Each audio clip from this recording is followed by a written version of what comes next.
Hello and नमस्कार। मैं सुरेंद्र वर्मा रूहानी लॉ क्लासेस के यूट्यूब चैनल पर आप सबका हार्दिक स्वागत करता हूं। मोस्ट वेलकम, हार्दिक अभिनंदन। भारतीय राजनीति की क्लास के अंदर संविधान निर्माण की प्रक्रिया को हमने कंप्लीट कर लिया था तथा साथ ही साथ कल की क्लास में हमने संविधान सभा की प्रमुख समितियों के बारे में भी जान लिया, ये भी जान लिया संविधान कब लागू हुआ था। अब हम आज एक नया टॉपिक है, हर एग्जाम के अंदर जुड़ा है, जिसका नाम है डॉक्टर भीमराव अंबेडकर का संविधान निर्माण में योगदान। चाहे कोई सा भी आप एग्जाम उठा के देखो, उसमें आजकल नया टॉपिक जोड़ दिया गया है कि डॉक्टर B.R. अंबेडकर का संविधान निर्माण में योगदान। आज हम उसी चैप्टर के ऊपर चर्चा करने वाले हैं कि संविधान निर्माण के अंदर डॉक्टर B.R. अंबेडकर ने क्या योगदान दिया। डॉक्टर अंबेडकर के बारे में सबसे पहले हम जानना चाहेंगे कि संविधान सभा में उनकी सदस्यता कहां से थी, अर्थात वो कहां से या किस सीट से चुनाव जीतकर संविधान सभा के मेंबर बने थे। तो इनका जो चुनाव है बड़ा ही इंटरेस्टिंग था, सदस्यता बड़ी ही रोचक आपको लगेगी, क्योंकि इन्होंने सबसे पहले अपना पहला चुनाव जो लड़ा था वो लड़ा था मुंबई से। इन्होंने प्रथम चुनाव लड़ा था। प्रथम में इसलिए बोल रहा हूं कि बाद में वो लड़ना पड़ा इनको चुनाव। जो इन्होंने प्रथम चुनाव लड़ा था वो कहां से लड़ा था भाई? वो लड़ा था उन्होंने मुंबई से।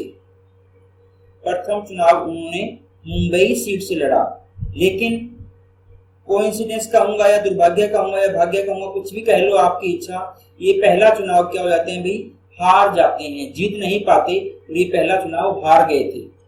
कुछ लोग पूछते हैं सर डॉक्टर B.R. अंबेडकर ने कौन सी पार्टी से चुनाव लड़ा था। यदि पार्टी की बात करता हूं तो डॉक्टर अंबेडकर की खुद की पार्टी थी और इस पार्टी का नाम था शेड्यूल कास्ट फाउंडेशन। तो doctor Ambedkar schedule caste foundation से चुनाव लड़ा करते थे। इनकी खुद की पार्टी थी भाई, SCF इनका शॉर्ट फॉर्म हुआ करती थी, शेड्यूल कास्ट फाउंडेशन। इससे इन्होंने करदा चुनाव लड़ा था और ये पहला चुनाव हार जाते हैं। जब ये पहला चुनाव हार जाते हैं तो फिर ये दोबारा चुनाव लड़ने के लिए जाते हैं बंगाल की तरफ। पहला चुनाव तो ये हार चुके हैं, अब कहाँ गए हैं भाई? ये बंगाल की तरफ गए हैं और वहां की एक सीट है, इस सीट का नाम है जैसूर उलाना सीट। कौन सी सीट बंगाल के अंदर? जैसूर उलाना। जैसूर है भाई, जैसूर उलाना। जैसूर उलाना की जो सीट है वहां से अभी ये चुनाव लड़ते हैं। और ये कहां पर है? बंगाल की भी यदि बात करता हूं तो पूर्वी बंगाल से है भाई, जो आज के टाइम में बांग्लादेश बन चुका है, उस एरिया से इन्होंने चुनाव लड़ा था। और वहां पर इनको साथ मिलता है मुस्लिम लीग का। जो मुस्लिम लीग के मेंबर थे वो उनकी सहायता करते हैं, उनको सपोर्ट करते हैं और मुस्लिम लीग के वोट इनको मिलते हैं। उसकी वजह से ये चुनाव जीत जाते हैं। तो पहला चुनाव मुंबई से जो लड़ते हैं वो चुनाव हार जाते हैं और दूसरा चुनाव कहां से लड़ते हैं भी? बंगाल से लड़ते हैं, वो चुनाव ये जीत जाते हैं। लेकिन हमने संविधान निर्माण की प्रक्रिया के अंदर हमारी पिछली क्लासों के अंदर जाना है कि ऐसा टाइम आता है जब मुस्लिम लीग पाकिस्तान की मांग को बहुत ज्यादा तेज कर देती है और माउंटबेटन प्लान के तहत भारत तथा पाकिस्तान दो देश बना दिए जाते हैं। जैसे ही दो देश बनते हैं तो भारत की जो संविधान सभा थी उसका भी बंटवारा कर दिया जाता है। और जैसे ही बंटवारा होता है तो ये पूर्वी बंगाल के अंदर इनकी जो सीट थी ये कहाँ चली जाती है भाई? पाकिस्तान में चली जाती है। तो हम देखते हैं कि विभाजन जब होता है भारत तथा पाकिस्तान का तो इनकी सीट कहाँ चली गई भाई? पाकिस्तान के अंदर चली गई। और पाकिस्तान के अंदर सीट चली गई तो अब ये हमारे पास विधानसभा के सदस्य नहीं रहते हैं। इसी बीच क्या होता है? डॉक्टर राजेंद्र प्रसाद संविधान सभा के जो संवैधानिक सलाहकार थे सर B.N. राव, आप अच्छे से जानते हो उनके बारे में। Sir B.N. राव को डॉक्टर अम्बेडकर कहते हैं कि आपने भारतीय संविधान का प्रारूप तैयार करना है, तो प्रारूप तैयार करने से पहले आप ऐसे कीजिए कि आप पूरी दुनिया के अंदर चक्कर काटिए, जहां जहां पर संविधान बना हुआ है उन सभी संविधानों को जांचिए, परखिए तथा संविधान के जो भी विशेषज्ञ आपको पूरी दुनिया के अंदर मिलते हैं आप उन सभी विशेषज्ञों से सहायता प्राप्त कीजिए, राय मांगिए और सभी की राय के अनुसार ही हमने हमारे संविधान को दुनिया का सबसे अच्छा संविधान बनाना है। Sir B.N. Rao doctor Ambedkar की बात को मान के पूरी दुनिया का भ्रमण करते हैं और भ्रमण करते करते वो एक दिन इंग्लैंड जा पहुंचते हैं। इंग्लैंड के अंदर संविधान के बहुत अच्छे जानकार हैं जिनका नाम था हमारे पास सर आइवर जेनिंग्स। संविधान के बहुत बड़े जानकार माने जाते हैं सर आइवर जेनिंग्स। क्या नाम है भाई? सर आइवर जेनिंग्स जो है संविधान के बहुत अच्छे जानकार थे उस टाइम। या मैं ये कह दूं कि संविधान के 2-4 जाने माने लोगों के अंदर इनका नाम आया करता था, sir Ivor Jennings. Sir Ivor Jennings से मिलते हैं सर बी.एन. राव और पूछते हैं कि हम हिंदुस्तान का संविधान बना रहे हैं, आप हमें हमारे संविधान के लिए कुछ सुझाव देना चाहते हैं तो दे सकते हैं। सर आइवर जेनिंग्स उन्हें एक बात कहते हैं कि आपके यहाँ पर एक व्यक्ति है आपके देश के अंदर, डॉक्टर बी.आर. अम्बेडकर नाम का। अरे डॉक्टर बी.आर. अम्बेडकर दुनिया की हर संविधान का ज्ञाता है। एक भी ऐसा संविधान नहीं होगा दुनिया के अंदर जिसके बारे में वो नहीं जानता होगा, जिसकी कमियों को नहीं पहचानता होगा, जिसके लाभ को नहीं पहचानता होगा। सब कुछ तो आपके घर के अंदर है, फिर भी आप बाहर काहे को भटक रहे हो। यदि आप हिंदुस्तान का सबसे अच्छा संविधान बनाना चाहते हो तो आपको दुनिया में कहीं भी जाने की जरूरत नहीं है। आप केवल और केवल एक ही व्यक्ति के पास जाइए, और वो व्यक्ति कौन है भाई? Doctor Bhimrao Ambedkar. Sir Ivor Jennings उन्हें ऐसा जवाब देते हैं तो उनका जवाब सुनकर सर बी.एन. राव कहाँ जाते हैं भाई? हिंदुस्तान के अंदर आते हैं, डॉक्टर राजेंद्र प्रसाद से बातचीत करते हैं और बातचीत में उन्हें अपने अनुभव बताते हैं। साथ ही साथ सर आइवर जेनिंग्स की इस बात का भी हवाला देते हैं कि उन्होंने हमें ऐसा कहा है। तो डॉक्टर राजेंद्र प्रसाद क्या करते हैं भाई? Doctor Rajendra Prasad sir Ivor Jennings की बात को मानकर इस बात का निर्णय करते हैं कि डॉक्टर भीमराव अंबेडकर को हमें संविधान सभा का मेंबर बनाना चाहिए। लेकिन अब मेंबर कहां से बनाया जाए, इस बात की जद्दोजहद शुरू होती है और लास्ट में राजेंद्र प्रसाद को लगता है कि बॉम्बे के अंदर जो बॉम्बे के प्राइम मिनिस्टर है वो उनसे बात करते हैं और उन्हें कहते हैं कि आप बॉम्बे की सीट से डॉक्टर राजेंद्र प्रसाद को मनोनीत कर दीजिए। जैसे राष्ट्रों से हम जानते हैं ना, वहां से मनोनीत हुए थे। वो कहते हैं जो बॉम्बे की सीट है वहां से आप इनको क्या कर दीजिए, मनोनीत कर दीजिए। बॉम्बे के प्राइम मिनिस्टर हमारे पास थे बी.जे. खे। बॉम्बे के प्राइम मिनिस्टर कौन थे भाई? सॉरी मैंने गलत लिखा है, मैंने बोला तो सही था, मैंने गलत लिखा। अच्छा, लिखा भी मैंने सही था। बॉम्बे के जो प्राइम मिनिस्टर थे वो कौन थे? बी.जी. खेर। तो बी.जी. खेर को डॉक्टर राजेंद्र प्रसाद कहते हैं कि आप डॉक्टर भीमराव अंबेडकर को अपने यहाँ से क्या कीजिए भाई, संविधान सभा के अंदर भेजिए। लेकिन दिक्कत ये थी कि बॉम्बे से हमारे पास पहले से ही एक मेंबर आ चुके थे जिनका नाम था जयकर, जो मैंने पहले ही आपको बताया था, डॉक्टर M.R. जयकर। क्या नाम था उनका भाई? Doctor M.R. जयकर। ये हिंदू महासभा के अध्यक्ष थे उस टाइम, तथा साथ ही जो फेडरल कोर्ट ऑफ इंडिया बना था, भारत का सबसे बड़ा जो न्यायालय था, उसके मुख्य न्यायाधीश भी रह चुके थे। ये वहां से मेंबर थे। एक जगह से दो मेंबर तो हो नहीं सकते, या तो डॉक्टर बी.आर. अम्बेडकर रह सकते हैं या डॉक्टर M.R. जयकर रह सकते हैं। तो होता क्या है, डॉक्टर राजेंद्र प्रसाद के कहने पर M.R. जयकर जो है अपनी सीट से क्या देते हैं भाई, इस्तीफा देते हैं। और इनके इस्तीफा देने के बाद डॉक्टर बी.आर. अम्बेडकर को बॉम्बे की सीट से, कहाँ की सीट से भाई? बॉम्बे की सीट से विधान सभा के अंदर भेजा जाता है। तो मैंने कहा ना, बड़ा इंटरेस्टिंग है। पहले यहाँ से चुनाव लड़े थे, मुंबई से चुनाव हार गए थे, जहां से चुनाव जीते वो सीट पाकिस्तान के अंदर चली गई। फिर उनको दोबारा से भेजा गया, कहां से भाई? बॉम्बे से। कहां भेजा जाता है? इस विधानसभा के अंदर भेजा जाता है। अब क्वेश्चन उठता है और बच्चे पूछते भी हैं, सर आपने तो इतनी बड़ी राम कहानी बता दी, क्वेश्चन तो ये आएगा कि डॉक्टर बी.आर. अम्बेडकर संविधान सभा के मेंबर कहां से थे? क्वेश्चन तो सीधा ही आना है। क्वेश्चन क्या आएगा भाई? संविधान सभा के मेंबर कहां से थे? यदि ये क्वेश्चन आता है तो इसका आंसर हम क्या दें? तो इसका आंसर बंगाल देना है क्योंकि बंगाल से भी थे वो, या इसका आंसर बॉम्बे देना है क्योंकि अंत तक वो कहां से रहे भाई? बॉम्बे से रहे। तो यदि आंसर ये आता है और यदि ऑप्शन के अंदर, इसका आंसर हम ऑप्शन को देख के देंगे भाई, यदि ऑप्शन के अंदर हमें बॉम्बे कहीं भी देखने को मिलता है, यदि ऑप्शन में बॉम्बे कहीं भी देखने को मिलता है तो हमारा सही आंसर क्या होगा? बॉम्बे होगा। क्योंकि बहुत लंबे टाइम तक यदि वो संविधान सभा के अंदर रहे हैं, कहीं से रहे हैं, तो वो कौन सी कॉन्स्टिट्यूशन थी भाई? बॉम्बे संविधान सभा का क्षेत्र जो था वहीं से रहे हैं। लेकिन यदि मान लो ऑप्शन हमारे पास इस तरह से आ जाते हैं, सपोज करो ए ऑप्शन के अंदर आ गया दिल्ली, बी ऑप्शन के अंदर आ गया मेरे पास कानपुर, सी ऑप्शन के अंदर मेरे पास आ गया जयपुर और डी ऑप्शन के अंदर मेरे पास क्या आ गया भाई? बंगाल। मान लो इस तरह से मेरे पास ऑप्शन आ जाते हैं, इसके अंदर बॉम्बे ऑप्शन दिया ही नहीं है। जब बॉम्बे ऑप्शन दिया ही नहीं होना तब हमने किसको सही माना है भाई? बंगाल को सही माना है। अन्यथा यदि ऑप्शन के अंदर बॉम्बे हमें दिया गया है तो बॉम्बे ही हमारे लिए क्या होगा भाई? सही होगा, क्योंकि मोस्टली टाइम वो कहां से संविधान सभा के मेंबर रहे थे भाई? बॉम्बे से ही रहे थे, आप अच्छे से जानते हो। अब हम बात करते हैं संविधान निर्माण के अंदर इनका स्पेशल योगदान क्या था। योगदान हम बहुत कुछ जो हम प्रारूप पहले ही पढ़ चुके हैं, जब संविधान का निर्माण हम पढ़ रहे थे तो लगभग पूरे का पूरा इनका योगदान मैं आपको बता चुका हूं। बस यहाँ पर हम क्या करेंगे, यहाँ पर जितना भी मैंने वहां पर टूटे फूटे या अलग अलग जगह के ऊपर बताया था, वहां पर सबको इकट्ठा करके मैं आपको यहाँ बताने वाला हूँ। यदि संविधान निर्माण के अंदर के योगदान की यदि बात करता हूं, तो सबसे बड़ा योगदान जो इनका है वो तो आप जानते ही हो कि ये प्रारूप समिति के क्या रहे थे भाई, अध्यक्ष रहे थे। तो सबसे पहला इनका जो योगदान है वो तो यही है कि ये प्रारूप समिति के क्या थे भाई, प्रारूप समिति के अध्यक्ष थे। प्रारूप समिति के अध्यक्ष होने के नाते इन्होंने सर बी.एन. राव के द्वारा बनाए गए प्रारूप को संविधान के अंदर ढाला था और संविधान बनाने में इनका बहुत ज्यादा योगदान रहा था। कितना ज्यादा योगदान था इस बात को आप अभी समझ जाओगे। कैसे? जैसे ही कोई नया आर्टिकल संविधान सभा के अंदर रखा जाता, सबसे पहले डॉक्टर बी.आर. अम्बेडकर खड़े होते और उस आर्टिकल को पढ़ के सुनाते कि हमने ये आर्टिकल रखा है। फिर उसके महत्व को बताते कि इस आर्टिकल को रखने के पीछे हमारा उद्देश्य क्या था। फिर कहते कि यदि किसी भी व्यक्ति को किसी भी तरह की कोई आपत्ति है या कोई संशोधन चाहता है तो वो अपने विचार रख सकते हैं। फिर पूरी संविधान सभा के अंदर बहस होती है कि संशोधन चाहता, संशोधन बताता, बहस होती है रखना है कि नहीं रखना है।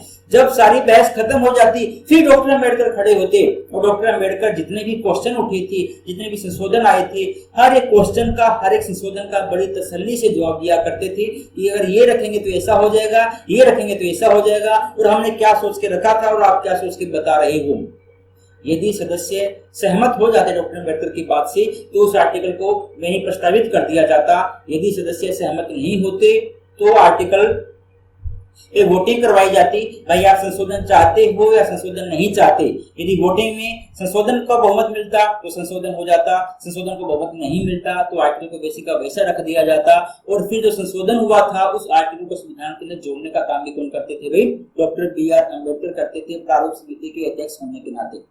दूसरा, आपको मैं यदि फैक्ट की बात करूं, ये तो मैंने केवल आपको थ्योरी बताई है, ये तथ्य की यदि बात करता हूं ना, तो मैंने कल की क्लास में आपको बताया था संविधान सभा को प्रभावित करने वाले 5 मेंबर इन्होंने सबसे ज्यादा प्रभावित किया था। और उसमें मैंने सबसे पहले किसका नाम लिया था भाई, डॉक्टर बी.आर. अम्बेडकर का। और आपको बताया था संविधान सभा के अंदर सबसे ज्यादा बोलने वाले व्यक्ति कोई थे, तो वो कौन थे भाई, डॉक्टर राजेंद्र प्रसाद। आप लिखना चाहो तो लिख सकते हो, संविधान सभा में सबसे ज्यादा बोलने वाले व्यक्ति, संविधान सभा में सबसे ज्यादा बोलने वाले व्यक्ति। और कितना बोले ये संविधान सभा के अंदर, कितना बोले संविधान सभा के अंदर। यदि मैं कुल शब्दों की बात करूं ना कि कुल शब्द कितने बोले गए थे, तो मैंने कल की क्लास में भी आपको बताया था संविधान सभा के अंदर कुल 60 लाख शब्द बोले गए थे, कुल 60 लाख शब्द बोले गए थे। और इन 60 लाख शब्दों में से अकेले डॉक्टर बी.आर. अम्बेडकर ने 2.6 लाख शब्द बोले थे, 2,64,000, मतलब लगभग 15वां हिस्सा या 14वां हिस्सा हम कह सकते हैं अकेले डॉक्टर बी.आर. अम्बेडकर ने ही बोला था। और आप ये शब्द कितने ज्यादा थे इस बात से आप अंदाजा लगा सकते हो। जो दूसरे नंबर पे थे वो पंडित जवाहरलाल नेहरू थे, और पंडित जवाहरलाल नेहरू ने मात्र 70,000 शब्द बोले थे। पहले नंबर वाले ने 2,64,000, दूसरे नंबर वाले ने केवल 70,000, लगभग 2 लाख शब्द ज्यादा बोले थे। तो आप अंदाजा लगा सकते हो कि डॉक्टर बी.आर. अम्बेडकर ने कितना ज्यादा प्रभावित किया होगा भारतीय संविधान को, या कितना ज्यादा उनका अधिकार था संविधान सभा के अंदर। अब हम उसके बाद बात करते हैं कि डॉक्टर बी.आर. अम्बेडकर को इन्हीं सब कारणों की वजह से कुछ एक उपाधियां दी गई थी। तो कौन कौन सी उपाधियां दी गई हैं डॉक्टर बी.आर. अम्बेडकर को, इनके बारे में हम जान लेते हैं। Doctor B R. अम्बेडकर को दी गई उपाधियां, सबसे पहली उपाधि जो इनको दी गई है वो दी गई है भारतीय संविधान का जनक या भारतीय संविधान का पिता, जिसको हम कहते हैं। मेरे साथ साथ आप लिखते जाओ। पहली उपाधि इनको दी गई है भारतीय संविधान का जनक। सीधा क्वेश्चन आता है, भारतीय संविधान का जनक किसे कहा जाता है या भारतीय संविधान का पिता किसे कहा जाता है? तो किसे कहा जाता है भाई, डॉक्टर बी.आर. अम्बेडकर को। दूसरा है, यदि पिता इनको कहते हैं तो माता किनको कहते हैं? तो माता कोई हमारे पास अलग नहीं थी, डॉक्टर बी.आर. अम्बेडकर को ही भारतीय संविधान की माता कहा जाता है या भारतीय संविधान की जननी कहा जाता है। ठीक है ना, ये नाम एक ही व्यक्ति के हैं, चाहे भारतीय संविधान का जनक कहें चाहे भारतीय संविधान की जननी कहें, दोनों ही किसे कहा जाता है भाई, डॉक्टर बी.आर. अम्बेडकर को। और आपको ये भी पता होगा कि भारतीय संविधान का निर्माता ये भी किसे कहा जाता है? डॉक्टर बी आर अम्बेडकर को ही कहते हैं। तीनों ही, चाहे निर्माता का पूछे, चाहे पिता का पूछे, चाहे माता का पूछे, तीनों ही कौन है? डॉक्टर बी आर अम्बेडकर हैं। दूसरी जो उपाधि इनको दी गई वो उपाधि दी गई आधुनिक भारत के मनु। दूसरी उपाधि इंपोर्टेंट है भाई, आधुनिक भारत का मनु किसे कहा जाता है? आधुनिक भारत का मनु कहा जाता है। मनु आप जानते हो ना, मनु संहिता लिखने वाले, जिन्होंने पुरातन भारत के अंदर भारतीयों के लिए संविधान लिखा था। एक सबसे मैं संविधान ही कहूंगा क्योंकि उसी के ऊपर ही सब कुछ चलता था। तो प्राचीन भारत में उन्होंने संविधान लिखा, वो हमारे पास मनु थे। आधुनिक भारत के अंदर संविधान लिखने वाले हमारे पास कौन है? भी डॉक्टर अम्बेडकर हैं, इसलिए इनको कह दिया गया आधुनिक भारत का मनु। और तीसरा जो इनको कहा जाता है वो कहा जाता है पंडित अम्बेडकर। क्या कहा जाता है भाई? पंडित अम्बेडकर। तो कहते हैं ना कि आपने किस जाति के अंदर जन्म लिया, ये बात मायने नहीं रखती है। आप पंडित किस वजह से होते हैं? आप पंडित होते हैं अपने ज्ञान की वजह से, पंडित होते हैं अपने कर्मों की वजह से, पंडित होते हैं अपनी मेहनत की वजह से। तो इनको अपने ज्ञान की वजह से क्या कहा जाता था भाई? पंडित अम्बेडकर कहा जाता था। तो ये सब उपाधियां इनको दी गई हैं। और ये उपाधियां इनको क्यों दी गई हैं?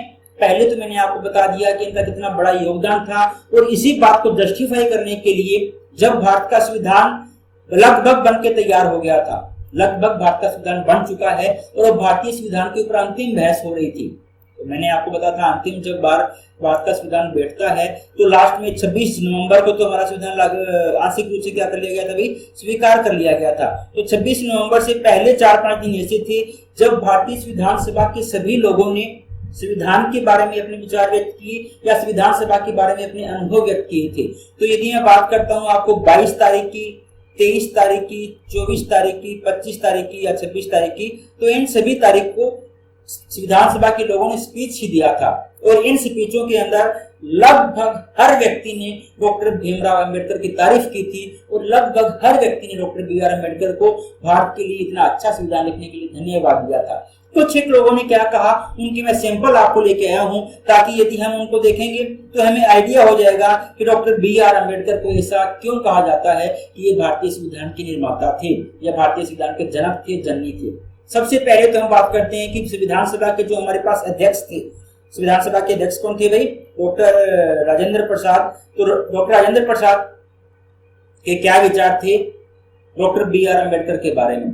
डॉक्टर राजेंद्र प्रसाद ने अपना अंतिम भाषण दिया था 26 तारीख को, जब भारत का संविधान अडॉप्ट किया जा रहा था 26 नवंबर 1949 को। उस दिन डॉक्टर राजेंद्र प्रसाद अपना भाषण दे रहे थे और उन्होंने अपने भाषण के अंदर कहा, संविधान सभा के अध्यक्ष के रूप में यदि मैंने कोई अच्छा कार्य किया है, यदि मैंने कोई अच्छा कार्य किया है तो वो है डॉक्टर अंबेडकर को प्रारूप समिति का अध्यक्ष बनाना। ध्यान से देखना, कहते हैं कि यदि मैंने संविधान सभा के अध्यक्ष के रूप में कोई अच्छा काम किया है तो वो एक ही काम है, वो क्या है? डॉक्टर अंबेडकर को संविधान सभा का अध्यक्ष बनाना। यदि इनको अध्यक्ष नहीं बनाया जाता तो पता नहीं संविधान कैसा होता। इन्होंने अपना स्वास्थ्य ठीक नहीं होने के बावजूद भी संविधान को 4 चांद लगा दिए। बहुत अच्छी बात कह रहे हैं। हम सभी जानते हैं डॉक्टर अंबेडकर उन दिनों अच्छे नहीं रहते थे, स्वस्थ नहीं रहते थे, फिर भी डॉक्टर राजेंद्र प्रसाद क्या कहते हैं कि इनका स्वास्थ्य अच्छा नहीं था, उसके बावजूद उन्होंने भारतीय संविधान को क्या लगा दिए भाई? 4 चांद लगा दिए। तो क्वेश्चन सीधा आ सकता है कि भारतीय संविधान को 4 चांद लगा दिए डॉक्टर अंबेडकर ने, ये कथन किसका था? ये कथन किसका था? डॉक्टर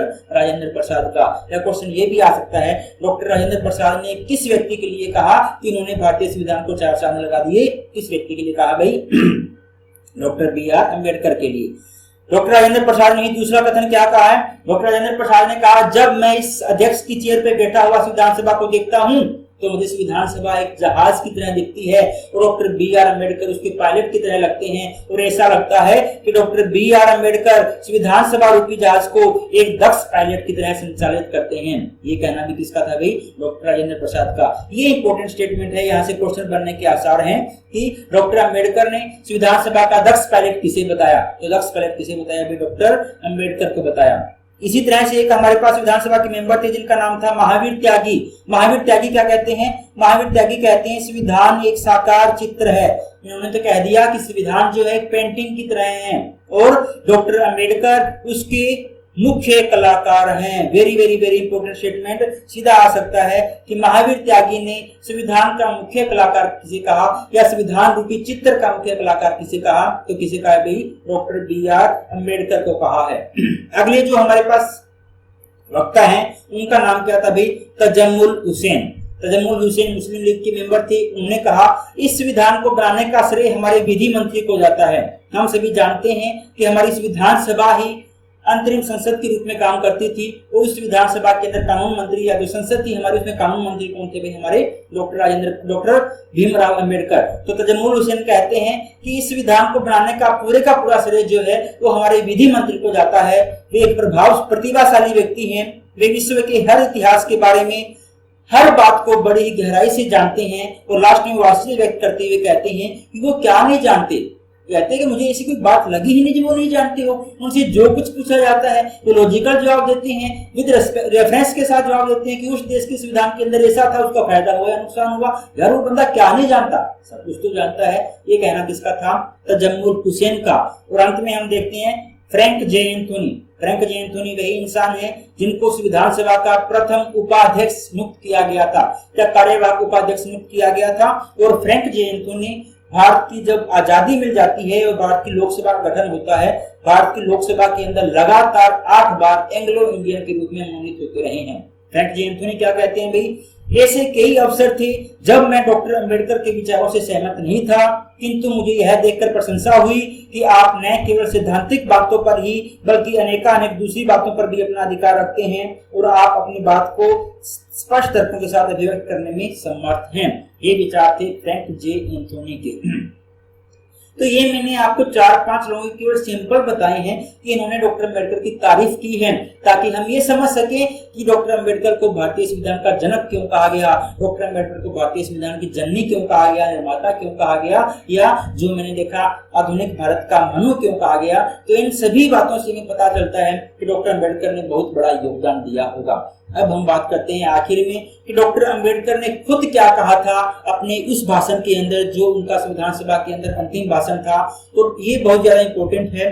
जो उस विधानसभा के अंदर डॉक्टर बी.आर. अम्बेडकर ने अपना अंतिम भाषण दिया, उनके उस भाषण को नाम दिया गया अराजकता का व्याकरण। सीधा क्वेश्चन आता है, अराजकता का व्याकरण किसे कहते हैं? तो अराजकता का व्याकरण कहते हैं डॉक्टर भीमराव अंबेडकर के द्वारा संविधान सभा के अंदर दिया गया अपना अंतिम भाषण। और ये भाषण कब दिया गया था भाई?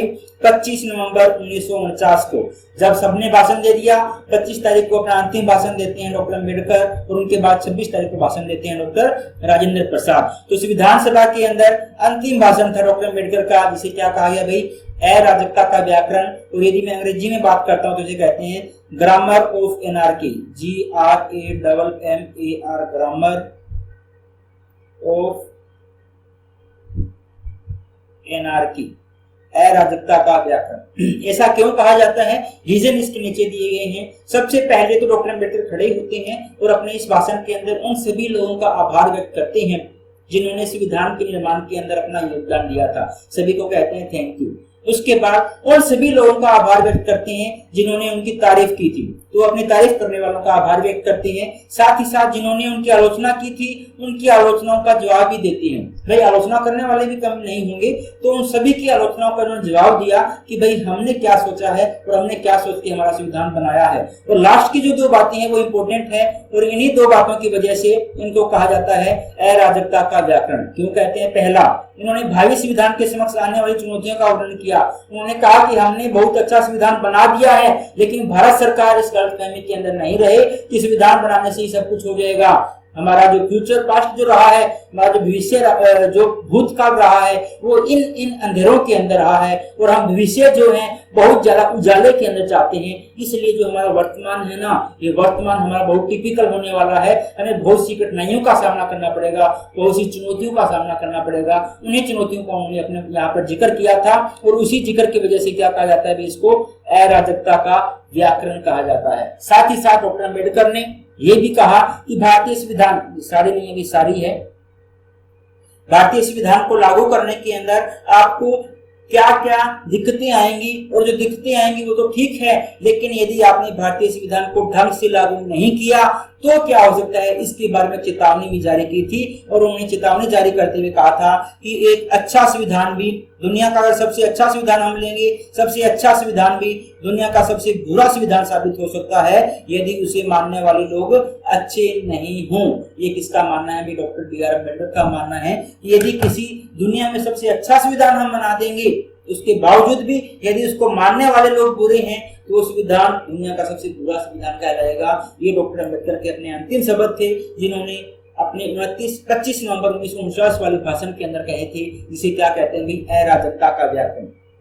जिस तरह से डॉक्टर अम्बेडकर के इस भाषण को अराजकता का व्याकरण कहते हैं ना, ठीक उसी तरह से पंडित नेहरू का एक भाषण था जो उन्होंने 14 अगस्त 1547 की मध्य रात्रि को कहा था, या मैं कह सकता हूं जब हम आजाद हो रहे थे ना, आजाद होने वाली सुबह को उन्होंने एक भाषण दिया था मध्य रात्रि को, भारत की संसद के अंदर या संविधान सभा के अंदर मैं कह सकता हूं। इसमें उन्होंने भाषण दिया था और वो भाषण उनका बहुत ज्यादा फेमस था और उसका नाम रखा गया था, या कहा जाता है उसका, भाग्य के साथ मिलन।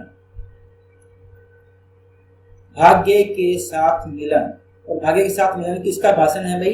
ये पंडित नेहरू का भाषण है।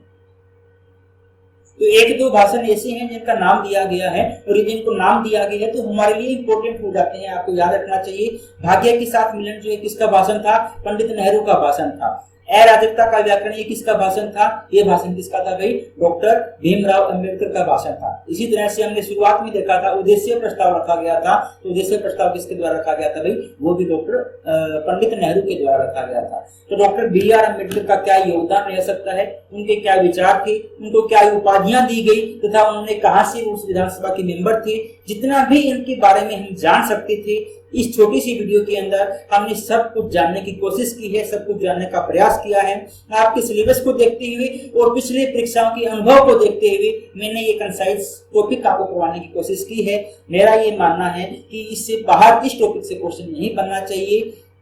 इससे ज्यादा भाई डॉक्टर अम्बेडकर की यदि मैं योगदान की बात करता हूं तो ये गागर में सागर भरने वाली बात है कि हमने छोटे से शब्दों में बहुत कुछ कह दिया। अदरवाइज ये तो सूरज को दीपक दिखाने के लायक है कि उतने बड़े संविधान निर्माता को हम केवल आधे या 20 मिनट की आधे घंटे या 20 मिनट की जो हमारी वीडियो है उसको कंप्लीट करना चाहें, लेकिन हमारे पॉइंट ऑफ व्यू से, हमारे क्वेश्चन के पॉइंट ऑफ व्यू से इतना काफी है।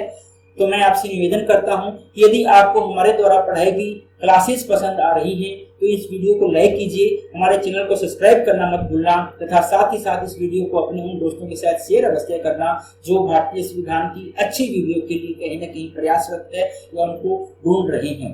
मिलते हैं कल एक नई वीडियो के साथ। यदि कल की मैं बात करूं तो भाई हमारा एक बहुत बड़ा टॉपिक कंप्लीट हो चुका है, संविधान निर्माण। तो संविधान निर्माण के ऊपर जितने भी क्वेश्चन बन सकते हैं, अच्छे लेवल के क्वेश्चन बन सकते हैं, वो 40-50 क्वेश्चन मैं कल की वीडियो के अंदर आपके सामने लेके आऊंगा। हम कल क्वेश्चन करेंगे, उसके बाद हम परसों से नया टॉपिक करेंगे और भारतीय संविधान की विशेषताओं के बारे में जानने की कोशिश करेंगे। तब तक के लिए धन्यवाद।